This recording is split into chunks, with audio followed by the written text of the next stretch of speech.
Biasanya ngomong itu dua model manusia. Satu memang orang tidak beradab, sok gaya beradab padahal dia tidak beradab. Yang kedua pemalas berkelas tingginya.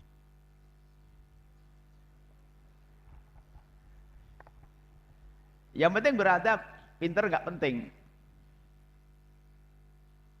Yang penting berakhlak. Oh, dia ngomong begitu saya sudah nggak berakhlak dia.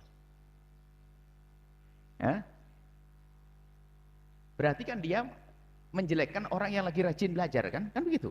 Dia nggak sadar kalau dia tidak berakhlak. Mana orang berakhlak kayak begitu? Yang penting itu akhlak, biarpun nggak pinter, nggak usah pinter-pinter, yang berbelakang. Berarti orang mau pinter dianggap jelek dong. Itu sudah nggak berakhlak orang ngomong begitu tuh. Orang nggak sadar.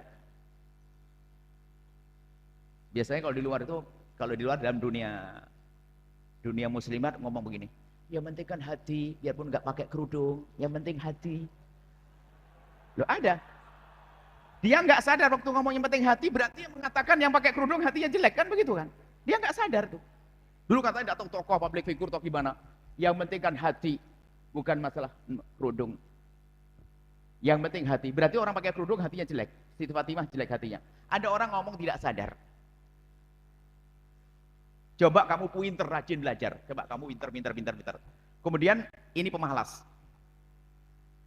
Dan memang saya sopan santun bagus. Lalu dia ngomong ini, pinter gak penting, yang penting berakhlak. Maknanya apa?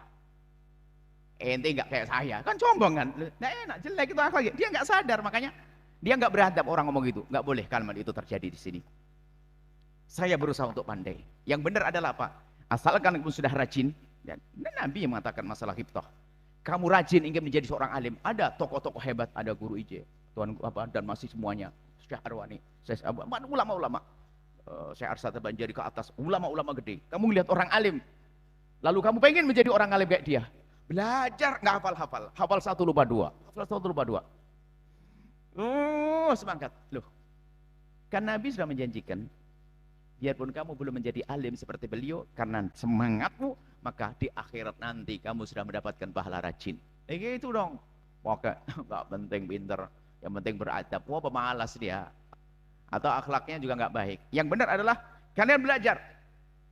Biarpun kalian tidak bisa mendapatkan ilmu, tapi rajin belajar, hafal, sampai bertahun-tahun, nggak mungkin dibiarkan. Bisa jadi kau akan diberi oleh Allah ilmu apa hal yang gede. Atau subhanallah, kalian akan dihibur oleh cucu yang alim suatu ketika nanti. Nggak mungkin dibiarkan oleh Allah. Kan cerita kita panjang, kita punya iman, ada akhirat. Jadi nggak ada kata malas. Selamat tinggal bengong. Selamat tinggal malas. Orang malas itu pandai mencari kata-kata, punya alasan. Jadi gambarannya kalau kita ada satu hikmah, pemalas itu akan membuat 1000 alasan untuk tidak maju.